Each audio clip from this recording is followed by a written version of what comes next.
Breaking tonight, the bombshell new report tying the president to the Epstein files. The Wall Street Journal's report revealing that DOJ told President Trump months ago that his name is in the unreleased Epstein files. AG Pam Bondi doubling down, saying nothing in the files warrants further investigation. And this just in, congressional lawmakers issuing a subpoena for Epstein accomplice Ghislaine Maxwell. Also tonight, we'll take you inside that Idaho courtroom as loved ones of Bryan Kohberger's victims came face to face with the convicted killer, a surviving roommate sharing the horror and heartbreak in her first public comments. Kohberger sentenced to life in prison, declining to speak. Could we still learn more about the night of the murders? The Jacksonville man punched her in a traffic stop, speaking out for the first time after this video went viral. What he told me about why he didn't comply with the officer's orders. Tragic video of a plane nosediving onto a busy highway in Italy, then erupting into a fireball. A woman accused of using at least 20 aliases to pose as a nurse and treat patients across different states. The new details on the elaborate scheme she was up to. Meme stock revival. Reddit members throwing their money behind GoPro and Krispy Kreme, sending shares soaring. Why investors are willing to risk it all. And Costco return craze. Customers taking back wilted flowers, used pans, old couches, even a rug covered in slime. So how far can the company's lenient policy be pushed? Plus, children rushed to the hospital after experiencing seizure-like symptoms during a choir performance. What happened? Top story starts right now.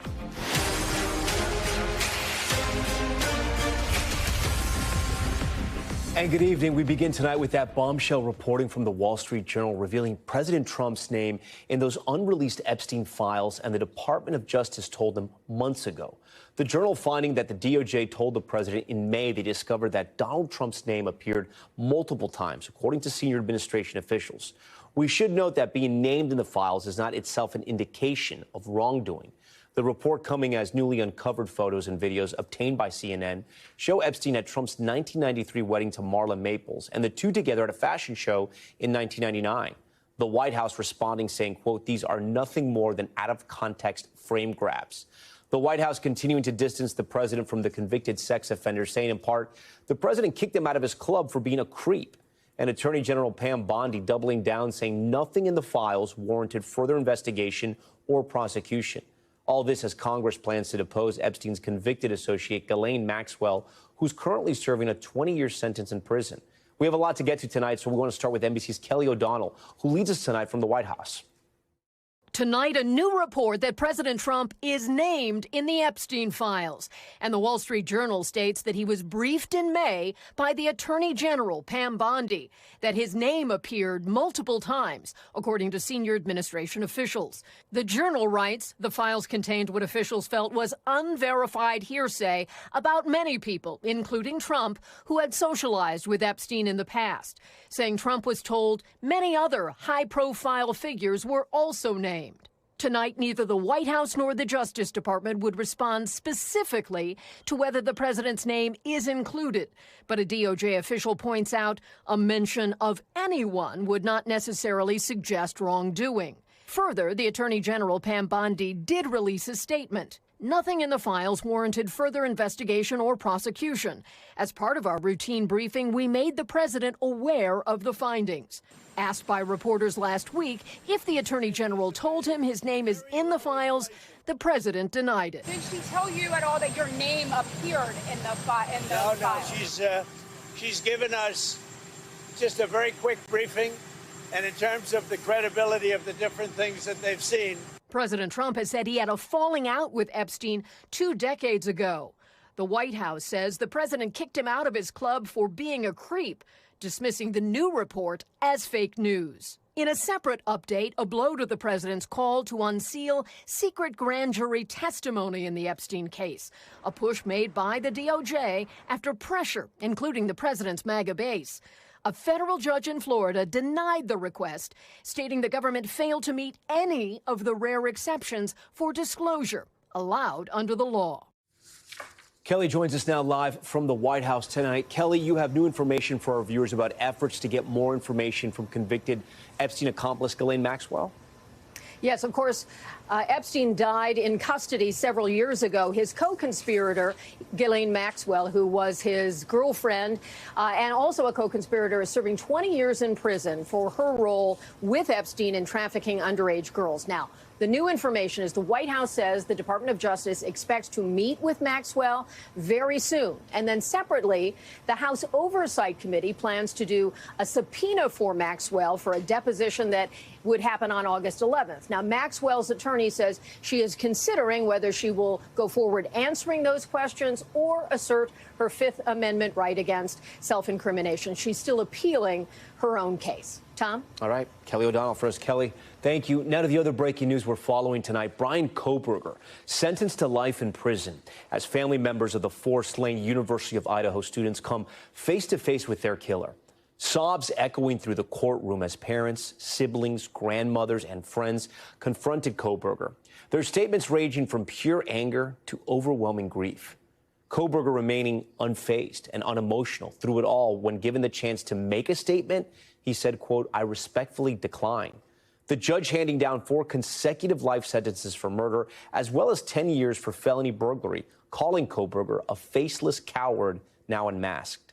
Today's sentencing marking some closure for those 4 heartbroken families, but still so many questions about what happened on that tragic night remain unanswered. NBC's Liz Kreutz was in that courtroom today and has the latest. Tonight, a gut-wrenching day in court. Why did I get to live and not them? As family members and friends of the 4 University of Idaho students brutally murdered in their off-campus home 3 years ago. You're a joke. Complete joke. Faced convicted killer Bryan Kohberger directly ahead of his sentencing. There are the panic attacks. The kind that slam into me like a tsunami out of nowhere. I can't breathe. I can't think. I can't stop shaking. One of the victim's surviving roommates, Dylan Mortensen, who saw Kohberger in the house that night, speaking publicly for the first time. He is a hollow vessel, something less than human. A body without empathy, without remorse. Kohberger expressionless throughout his sentencing hearing as grieving loved ones read emotional victim impact statements. Today we are here to prove to the world that you picked the wrong families. The father of Kaylee Gonzalez even turning the podium to face his daughter's murderer head on. The world's watching because of the kids, not because of you. Nobody cares about you. You're not worth the time, the effort to be remembered.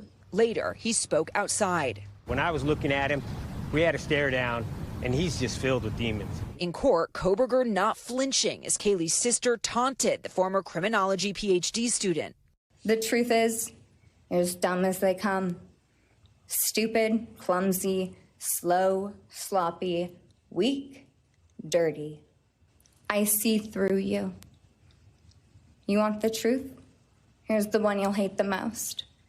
If you hadn't attacked them in their sleep, in the middle of the night, like a pedophile, Kaylee would have kicked your ass. The courtroom at times erupting in applause, including for Xana Kernodle's stepfather. You took our children. You are gonna suffer, man. I'm shaking because I want to reach out to you, but I hope you feel my energy, okay? Go to hell. The plea deal was controversial among the victims' families, some wanting a trial with a potential death penalty and the chance they might get more answers. Xana Kernodle's aunt with a surprising message for the killer. Bryan, I'm here today to tell you I have forgiven you because I no longer could live with that hate in my heart. Kohberger only breaking his silence once when asked by the judge if he'd like to make a statement before sentencing. I respectfully decline.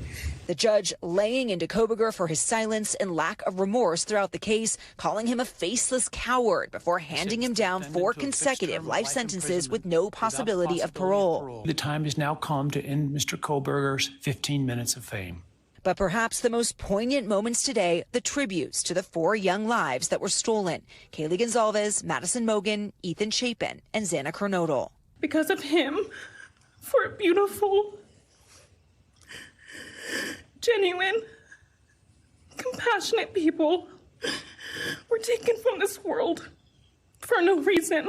He took away how they made everyone feel safe, loved, and full of joy. He took away the ability for me to tell them that I love them and that I'm so proud of them. Liz Croyce joins us tonight live from Boise. And Liz, so much emotion in that courtroom. You were there inside for all of that, and you noticed something about Kohberger that struck you. Yeah, Tom, there were a few things that were striking. First, I'll just say it was striking to see the different ways that the family members approached their victim impact statement. Some of them ignored Kohberger entirely, not wanting to give him any more energy or attention. But then you saw some of the family members took a more vindictive approach and went head to head, looking him in the eye, addressing him.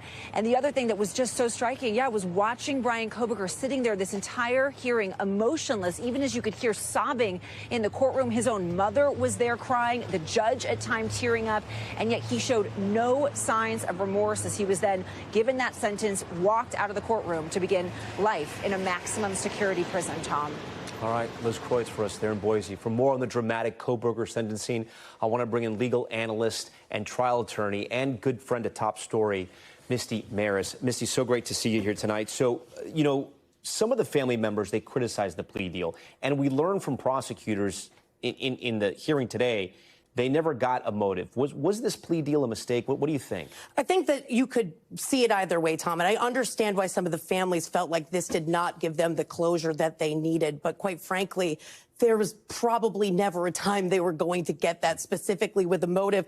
Remember, prosecutors do not have to prove motive at trial. So it's something that they likely would not have found, even if this case had gone all the way through that trial. But understanding the emotion of losing your child, you can see why there would be criticism. And by the way, the process was a lot of what was criticized. The families felt like they were left in the dark. So maybe it's more the process than the result ultimately. So picking up where Liz left off there, Bryan Kohberger in court saying, I think, only 3 words. What was your take on that?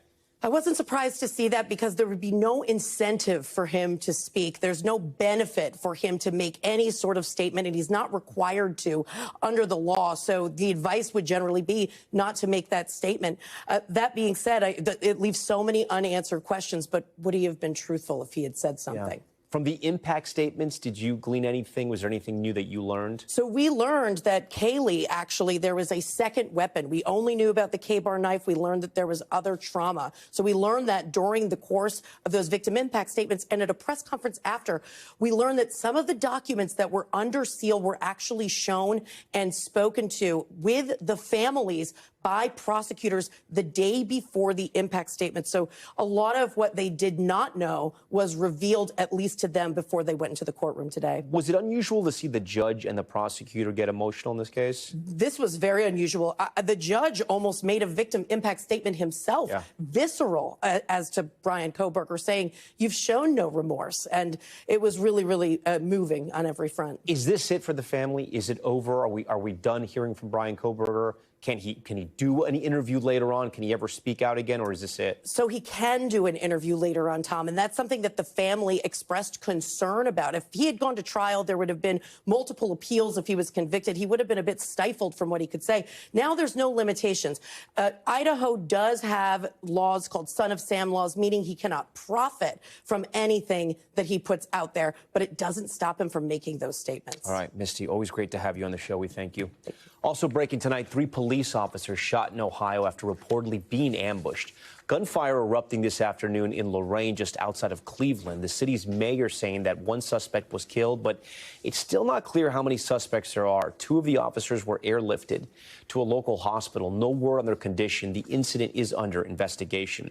And right here in New York City, a would-be bomber indicted. Authorities saying a Long Island man placed homemade explosives on subway tracks and several rooftops in bustling downtown Manhattan. NBC's Stephanie Gosk has more on the foiled plot and the grand jury charges. Michael Gann's goal was to blow up multiple homemade bombs in Manhattan, according to federal prosecutors. The 55-year-old who was arrested in June was indicted Tuesday on 3 explosives-related charges.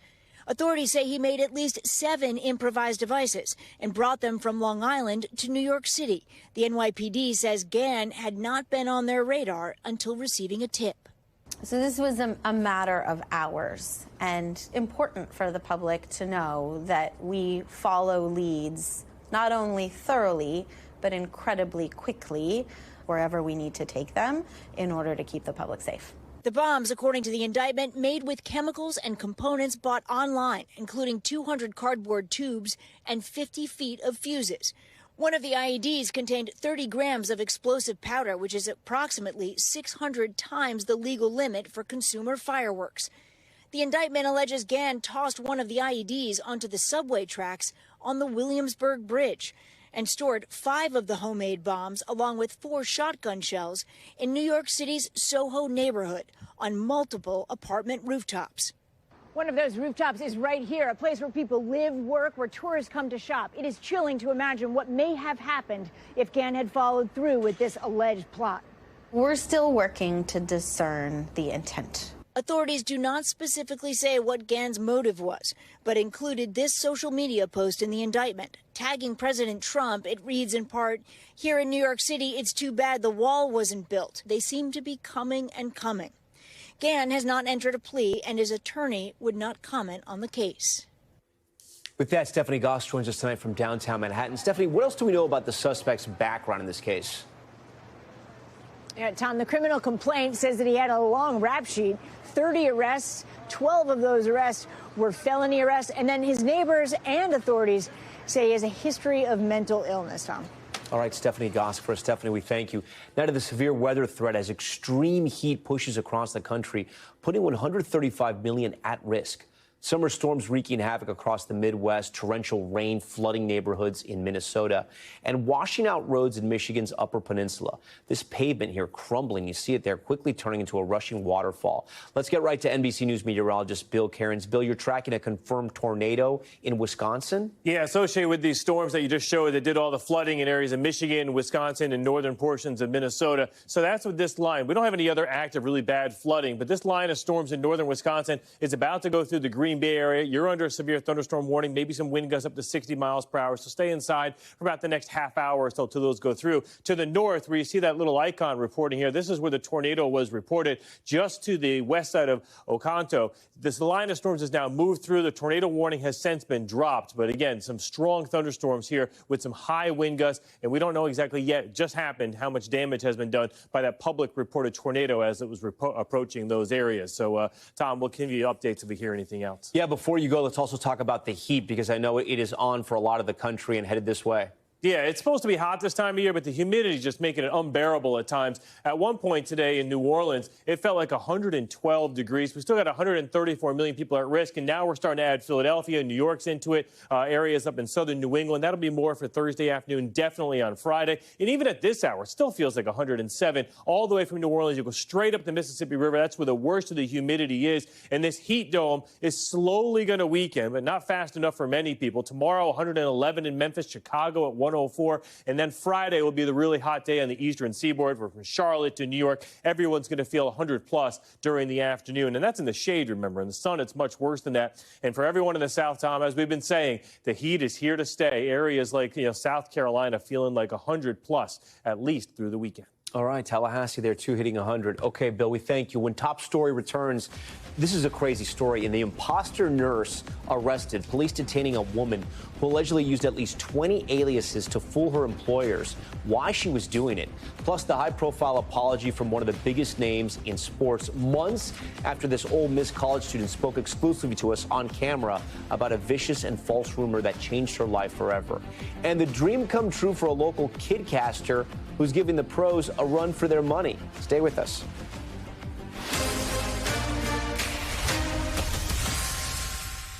Back now with the charges just announced against a woman state police in Pennsylvania say has spent the last 5 years posing as a nurse. Officials say she used fake identities and documentation and worked in at least 6 different states. NBC's Aaron Gilchrist has this one. Tonight, a warning going out to nursing homes and rehab centers to check their records for this woman, Shannon Nicole Womack, who police say has been posing as a licensed practical nurse and a registered nurse, even a nurse supervisor. Shannon Womack is not a licensed professional in the state of Pennsylvania or any state that BCI was able to investigate. Pennsylvania State Police say Womack was hired as a nurse in Pennsylvania, Connecticut, New Jersey, Indiana, Tennessee, and Georgia. Around 20 different aliases were attached to Nicole, along with 7 social security numbers. Pennsylvania authorities started looking into Womack after a traffic stop in April where they say she presented a fake ID. Investigators say 9 employers in the state put Womack on do not retain status for professional misconduct before her arrest, including Southmont of Presbyterian Senior Care, where she allegedly diverted oxycodone pills intended for residents, according to a criminal complaint. This is a vile act, or acts, I should say, not only taking advantage of older citizens in this Commonwealth, but them not receiving the care that they need, nor the medication that they need because of someone that puts themselves in this position to defraud them. The Georgia Board of Nursing put Womack on its imposter alert list in October 2022. The state's attorney general also issued a cease and desist order, but could not locate her. Now prosecutors charging Womack with identity theft, forgery, endangering the welfare of care, and several other charges. Womack has not entered a plea. Police say the schemes date back to the early days of the COVID pandemic, when the need for nursing staff was critical. It wasn't uncommon for these different residence locations, agencies to reach out to host agencies and say, we need some extra shifts filled. That started in 2020, and it was such an easy transition, she just kept going after it. Aaron Gilchrist joins us tonight from Atlanta, Georgia. Aaron, are police concerned that woman may have committed more crimes than the ones you just listed there? Yeah, Tom, I think so. We know that Womack made that first court appearance this week, and despite that, we heard from police in Pennsylvania over and over again that they are still in the middle of their investigation. They're still looking into the potential for more incidents here. We know that they've also told healthcare providers and health facilities across Pennsylvania to go back through their employment records to look for instances where they may have employed Womack under a different name. They've also published a list of aliases they say she used. They've asked these folks to go back through their employment records to see if they may have had her on the books at some point. And of course, this is now something that's coming to light in all of these other states where police in Pennsylvania say Womack may have worked in healthcare facilities.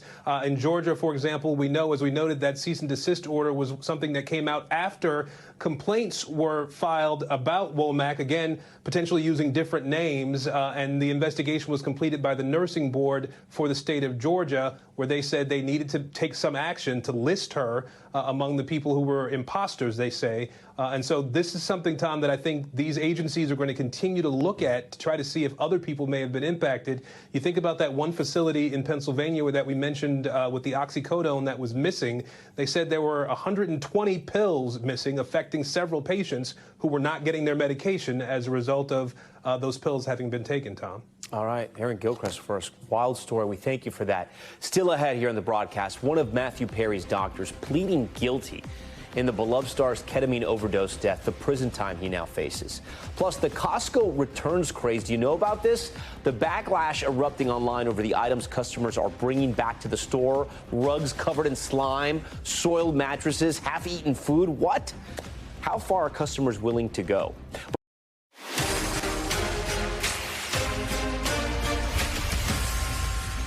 Back now with Top Stories news feed. A doctor charged in actor Matthew Perry's death, pleading guilty to multiple counts of distributing ketamine, despite knowing that Perry was a struggling addict. Dr. Salvador Plasencia, who entered his plea in a federal court today, faces 40 years in prison and a $2 million fine. He is now the fourth of 5 people charged in Perry's 2023 overdose death to plead guilty. And a strange story from Cambridge, Massachusetts. 8 children becoming sick during a visit to a local church. The children from a renowned French choir were performing when one child started experiencing seizure-like symptoms. 7 more children quickly then showed similar symptoms. All were taken to a hospital and have been released. A hazmat team cleared the church, finding no evidence of toxins. The cause still remains a mystery. And a San Diego man was arrested after crashing his 65-foot boat into the USS Midway and allegedly fleeing while under the influence. Take a look at this crazy video. It shows the boat colliding with a naval aircraft carrier and museum, causing an estimated $100,000 in damage. The boat's operator was later found and arrested. And a dramatic incident unfolding as security footage captured a car crashing into a Baptist church in North Carolina. The footage shows a stolen car speeding into a parking lot, launching over a curb and smashing through the building. 2 men step out of the car and flee the scene. One was later arrested. Police are still looking for that second man. An update now to a story we first brought you a few months ago. Pat McAfee today apologizing live on the air to Ole Miss student Mary Kate Cornett after he amplified a viral and false rumor about her on his show. I sat down with Cornett back in April, who told me about how that rumor ruined her life. I deeply regret the pain that was caused. Nearly 5 months after first talking about a viral internet rumor on his show, ESPN host Pat McAfee finally making a public apology. I have since learned that the story was not true and that my show played a role in the anguish caused to a great family and especially to a young woman. Back in February, Mary Kate Cornett, then a college freshman, found herself at the center of that false rumor, which claimed an Ole Miss sorority sister slept with her boyfriend's father. Her name and picture were attached to it. In April, I sat down with Cornett exclusively, where she told us about her nightmare ordeal, including her phone number shared publicly. I was having thousands of calls come through, thousands of texts coming through, calling me a whore, calling me a slut, telling me I deserve to die. All because of an internet rumor. All because of an internet rumor that has zero truth to it. Zero. This is what is being reported by everybody on the internet. McAfee later discussed the rumor with his millions of viewers, though he didn't use her name. Cornett says she hit rock bottom when she realized her name would forever be linked to the rumor spread online. It's awful. It's awful. And having your life ruined by people who have no idea who you are is the worst feeling in the world. Today, McAfee told his audience he met with Mary Kate and her family to apologize, admitting he repeated a story based solely on what others were saying online. As a girl dad, I also was very thankful for the opportunity to let Mr. Cornett know that I was wildly regretful for the part that our show, our program, played in his daughter, Mary Kate's pain. Tonight, Cornett's father, Justin, telling me the meeting did happen. Also writing, it was refreshing to stand by Mary Kate's side and see a man that made a mistake look her in the eyes and apologize with sincerity. I also asked her father, Justin, if they had reached a financial settlement. He told me that the matter was settled to each party's satisfaction. Okay, we want to turn now to money talks and the return of, you guessed it, the meme stocks. You may remember the GameStop stock craze driven by those Reddit traders. Well, now they're latching onto a new set of companies. GoPro and Krispy Kreme both seen massive stock price jumps in the last 5 days of trading. The iconic donut company rising nearly 40% in share value, and GoPro nearly doubling their stock price. Joining us now to break all this down is Ali Canal. She's a senior reporter at Yahoo Finance. Ali, so good to see you again. Yes. So what is going on with GoPro and Krispy Kreme? GoPro and Krispy Kreme, they're the memes du jour, but we saw other meme stocks emerge earlier this week. We had Open Door, which is a financial a tech company. Yeah. We also saw Kohl's, for example, another stock surge with this meme So what's craze. going on? So these are companies that are heavily shorted, right? That means investors, particularly institutions and hedge funds, they are betting that the share price will fall because these are companies that are not profitable, right? So you look at the Reddit forums like Wall Street Bets, online chatter, vibes. That's what's driving these stock rallies. It's not anything to do with the fundamentals, not anything to do with earnings. It is simply because a group of folks got together and thought, let's go after these names, and that's what's leading to these insane share prices. Are people making a lot of money? Are some people making a lot of money? Some people can make a lot of money, but you can just as easily lose a lot of money. And that's what we saw a few years ago with the GameStop phenomenon. Yeah. We saw the stock rise at one point at the peak. It was up over 1,600%.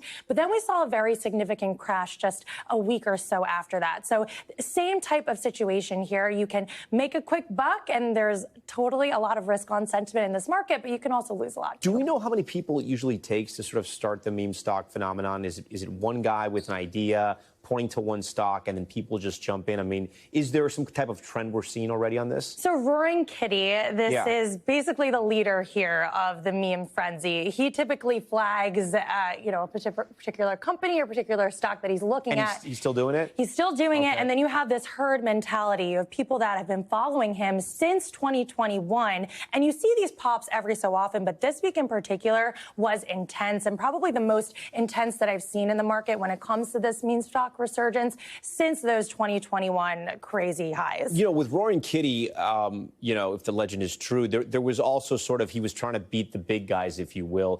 Is that the sentiment here now? You were mentioning people shorting. Are they trying to beat Wall Street, essentially? Yeah, and that is what we saw during GameStop. Melvin Capital actually had to go out of business because they lost billions and billions of dollars betting against GameStop. So that is a mentality here. Let's have this Robin Hood moment where we go after the hedge fund owners and the institutional investors and show them that as retail traders, we can manipulate this market. And it comes at a time where it's really, really easy to trade. You have sites like Robinhood, a lot of other brokerage accounts, and these are companies that trade for very little. They are essentially penny stocks, just a couple bucks, and then you're in. Wow. All right, Ali Kanawi, thanks so much. Thank you. Now to a fiery debate online over Costco returns. TikTokers say they're returning everything from dead flowers to old couches, thanks to the wholesaler's famously lenient return policy.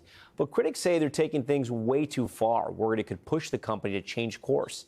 NBC's Steve Patterson tracked down some of the most outrageous returns and has this one.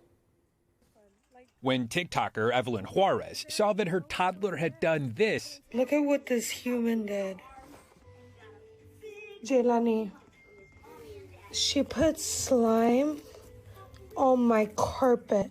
She thought the Costco rug she bought just 4 months ago was a sunk cost. I gasped. I tried to scrape off the slime with my nails and nothing worked. But then, she says, she remembered the company's risk-free return policy. I'm kind of nervous to ask, but we're going to see. Anything wrong? Do you have any? Yes, it has a stain on it and I couldn't take it out.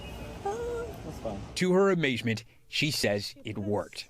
Oh my gosh, they gave me a full refund. Okay, Costco, you want a forever member. Evelyn's return, just one apparent example of the company's famous risk-free 100% satisfaction guarantee to members, allowing customers to return almost anything, with some exceptions for things like diamonds and alcohol and cigarettes and airline or concert tickets. Influencers online documenting how far that policy can be pushed. I ate half of a chicken bake, and to my surprise, they let me return it. Returning weeks-old flowers. To my surprise, they were letting me return the dead flowers, and I got my money back. Slip and slide inflatable water toys. We no longer want this. Even an air conditioner after the summer ended. The greatest heist in human history. Bringing back years-old couches, turning into a trend of its own. $900 back after 4 years. That's insane. With Costco, because they have a membership fee, that's a huge part of their profit margin. And so they have more wiggle room than a classic retailer, for example, to have a generous return policy. And it is a calling card of theirs. Some of the stunts, including Juarez's, getting a lot of flack in the comments, with some TikTokers worrying returns like hers would increase prices for them if too many people did the same thing. The more people who take advantage of generous return policies, the more likely it is that these generous return policies are going to change or be taken away. Costco not immediately responding to a request for comment. Juarez saying the return was a one-off for her. That now I feel guilty into buying way more things with them. I feel guilted into spending more to make up for what I returned with them. Your business getting back to me. And she's already back in the aisles, spending more. All right, with that, Steve Patterson, he joins us tonight from Los Angeles. Steve, this is a wild story. Has Costco said anything about whether these return videos could spark a change in their policy? You know, Tom, we haven't heard anything from the company on that front just yet, but we should say that Costco can cancel any membership for any reason at any time. And there's recent histories of retailers targeting individual memberships without changing the entire policy when something like this happens. So the expert there says it's probably not a bad idea just to return things when you need to, rather than trying to abuse the policy. I got one more for you. So I saw that person was returning the chicken bake. What about a Costco hot dog? Can you return that? I think you can do it. Oh my gosh! There's no evidence that you can't return a Costco hot dog halfway in. All right, new life hack, Steve. We thank you so much. We're back in a moment with more breaking news tonight. We'll be switching gears. The college student at the center of that viral traffic arrest caught on camera in Jacksonville, Florida. He'll join Top Story next. What he has to say about the moments before officers broke his car window, then punched him in the face. His mother also joins us. That's just ahead.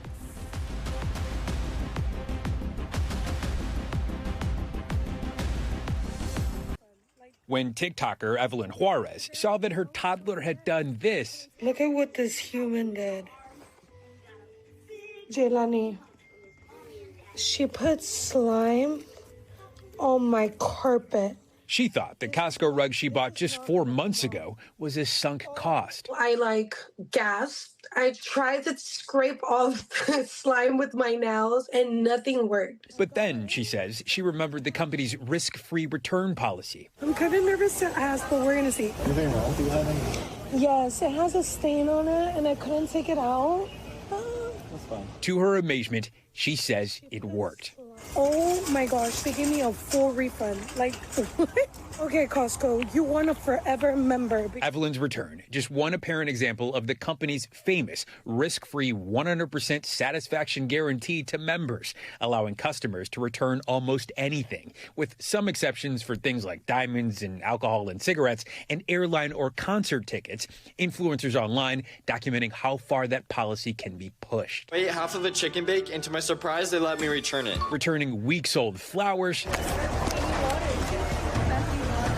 my surprise, they were letting me return the dead flowers, and I got my money back. Slip and slide inflatable water toys. We no longer want this?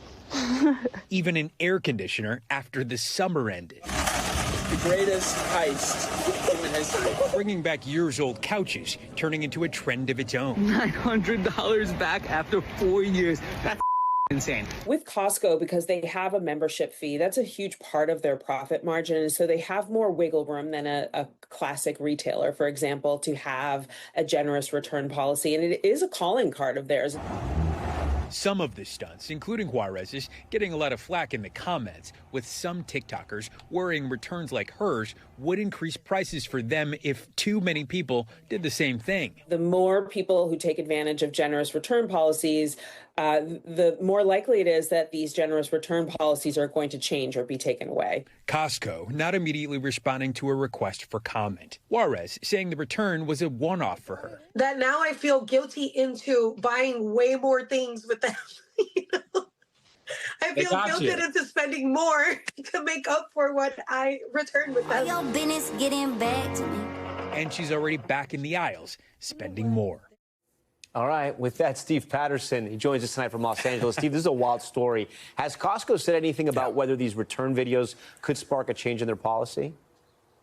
You know, Tom, we haven't heard anything from the company on that front just yet, but we should say that Costco can cancel any membership for any reason at any time. And there's recent histories of retailers targeting individual memberships without changing the entire policy when something like this happens. So the expert there says it's probably not a bad idea just to return things when you need to, rather than trying to abuse the policy. I got one more for you. So I saw that person was returning the chicken bake. What about a Costco hot dog? Can you return that? I think you can do it. Oh my gosh! There's no evidence that you can't return a Costco hot dog halfway in. All right, new life hack, Steve. We thank you so much. We're back in a moment with more breaking news tonight. We'll be switching gears. The college student at the center of that viral traffic arrest caught on camera in Jacksonville, Florida. He'll join Top Story next. What he has to say about the moments before officers broke his car window, then punched him in the face. His mother also joins us. That's just ahead.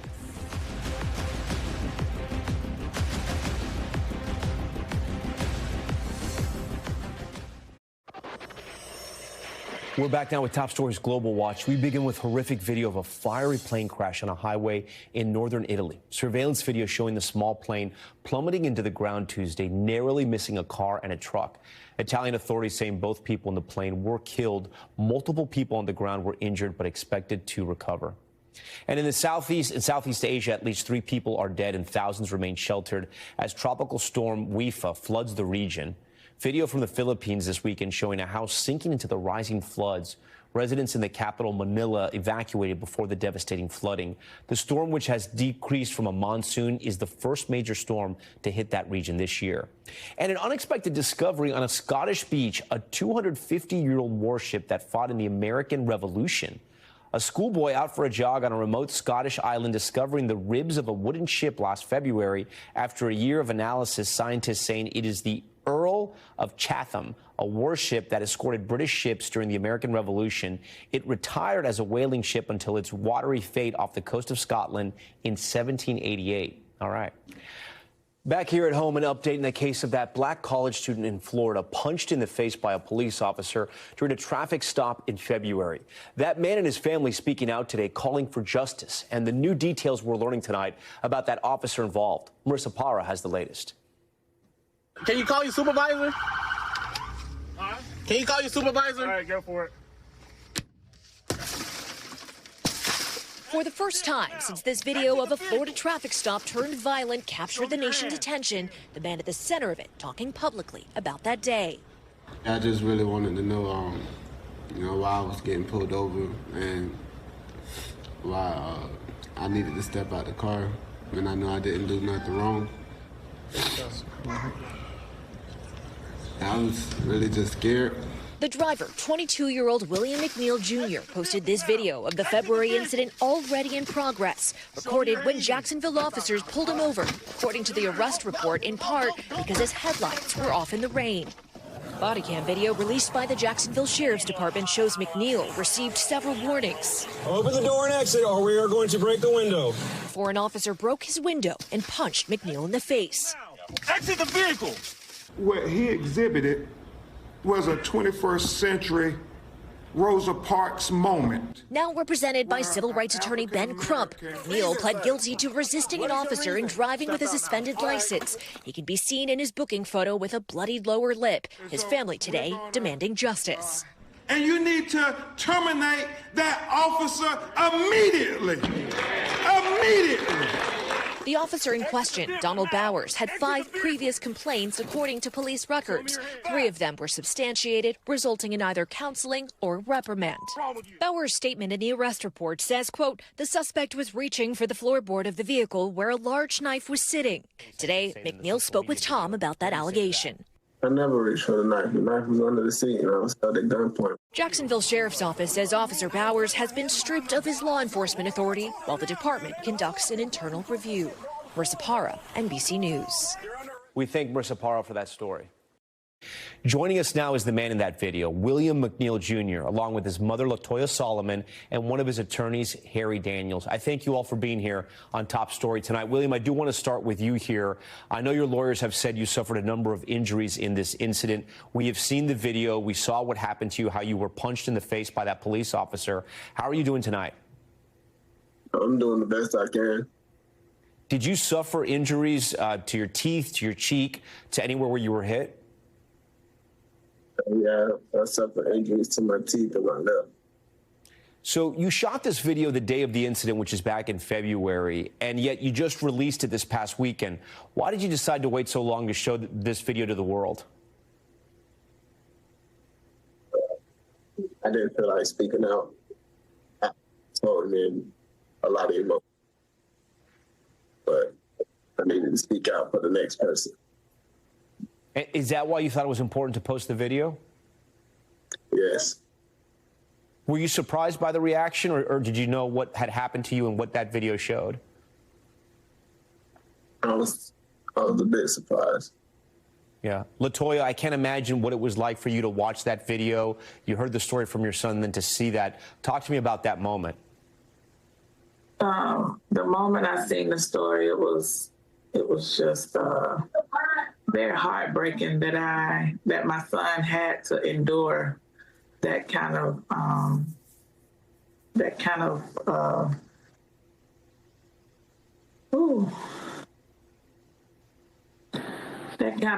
force from what's supposed to be protecting us as citizens.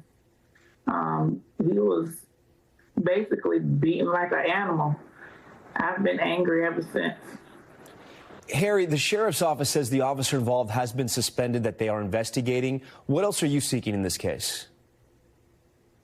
Oh, thanks, Tom, for having us on. First of all, he said that the officer has been relieved of his law enforcement duties, so that maybe he's still working and we're still receiving pay.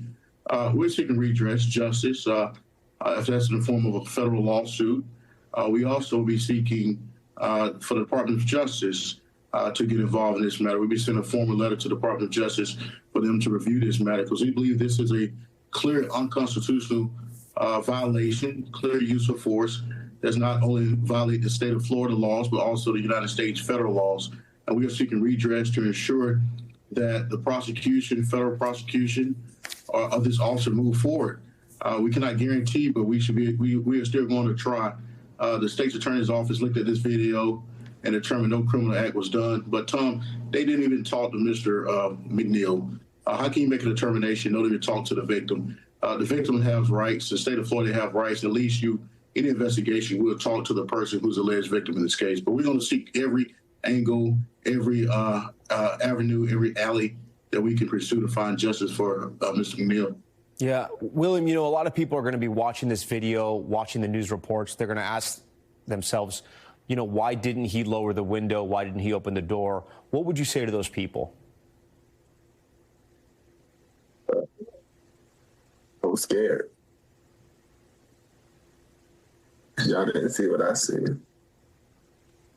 You were worried about what the police officers may do to you? No, I'm covered by cars. Yeah. According to the reports I've read, you have pleaded guilty to driving with a suspended license. Did you know at the time your license was suspended? Is that one of the reasons why you were worried about getting out of the car, lowering the window? No. No to which one? Did you know your license was suspended, or know about not lowering the window? Both. Both? Okay. Harry, I want to get back to you. Does that concern you at all, the reports that have come out about your client that he had the suspended license? And I'm not saying it justified what happened in that video at all, but that the police are saying, because the police have said that there's more to the video, or more to the case, I should say, than the social media video. What do you say to that?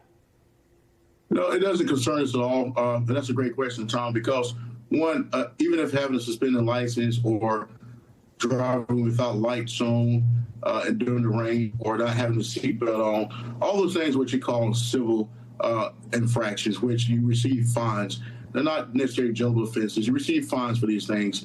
So to rise to the level of breaking a window and sucker punching Mr. McNeil, then to try to create a narrative that there was a knife there, he was trying to reach for it. The video speaks for itself. The fabrication or the lies that was placed on the report is an issue within itself.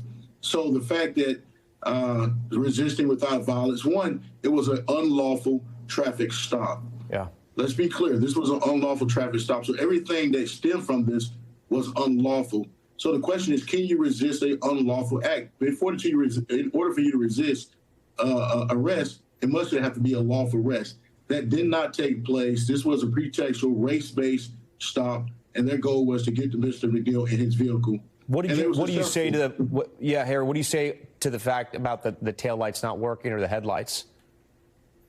Well, the taillights was working, the headlights working fine. What I say is that the law says that a person must have headlamps on in Florida if it's raining, smoke, or fog. Neither of those elements exist. In fact, the officers who responded to the scene did not have windshield wipers on, nor did they have headlights. So when the officer come and tell Mr. McNeil that he's stopping him because he didn't have his headlights on, that causes concern. It's just like somebody telling you, hey, you need to come outside because it's night, but it's plain day. Yeah. That would give you caution to deal with that person. So this is something that needs to be addressed, and not just a sucker punch in the car, Tom. What about the punch when he got him out the car? What about slamming his head into the ground when he had his hands behind his back? This is excessive use of force, unlawful. Yeah, William, what do you say to those allegations about the knife? What were you doing? Did you ever reach for that knife? I never reached for the knife. The knife was under the seat, and I was held at gunpoint. Why would I reach for a knife? That seems probably stupid to me. Yeah. LaToya, I want to ask you, what would you say to the police officer who punched your son? I'd rather not answer that question because it's not nothing nice to say what I would say. Well, what would you say as a mother, looking out for your son? What would you say to him? I would say, that you're dead wrong for treating my son that way and whoever's other child that you have done that way. I'm sure that if the shoe was on the other feet, you wouldn't like it if it was done to any of your kids. William, what's next for you and your future? I know you're in college. Yeah, I'm in college. Yes, sir. Are you going back to school, or are you gonna skip the semester because of this? I'm going back to school. Okay. Okay. We thank you for joining Top Story tonight. We thank you for answering all of our questions. We will stay committed to covering this story as well. Thank you for having us. Thanks, Tom. Take care. Thank you. And we will be right back. Finally tonight, the opportunity of a lifetime for the aspiring sports broadcaster. 12-year-old Antonio Veneziano joining the New York Mets broadcasting booth as a kidcaster for an inning. Our Sam Brock caught up with him after that big break. He does see me, and I'm walking down. If a child saw his dreams come true. Hey, Antonio, what's up, man? That's your name. God, he knows my name! I do know your name. You want to know why? It might look something like this. Would you like to be the kidcaster with Gary, Keith, and Ron on July 22nd? I would love to. Really? Really? Absolutely. The heart-melting moment, landing 12-year-old Antonio Veneziano from Bethpage, New York, in the booth with a trio of Mets legends. Your tape? It took days. It took definitely days. That kidcaster audition tape. He smacks this one, right center field. Delivered with his signature line. Adios, sayonara, ciao, baby. Your Amazon package has arrived and it's a special delivery to the seats. Now it's a home run for the Mets and this lifelong fan. What was that sensation like when he asked you if you wanted to be a kidcaster? Definitely a blast of emotions. You know, that I would be able to make my mark in SNY Mets history is just life-changing. And he's out. Before he was calling plays at Citi Field and partying with Mr. and Mrs. Met, Antonio is basking in the afterglow. the rising seventh grader got his feet wet in middle school broadcasting. 25. Think your resume for lead anchor just got a lot stronger? I think it definitely boosts me up in the rankings. His message to kids everywhere is bigger than baseball. Go for that role. Like, try out for that. You never know. I would love to. Sam Brock, NBC News, New York. Think he's going to have a bright future. All right, we thank Sam for that story. We thank you for watching Top Story tonight. I'm Tom Llamas here in New York. Stay right there. More news on the way.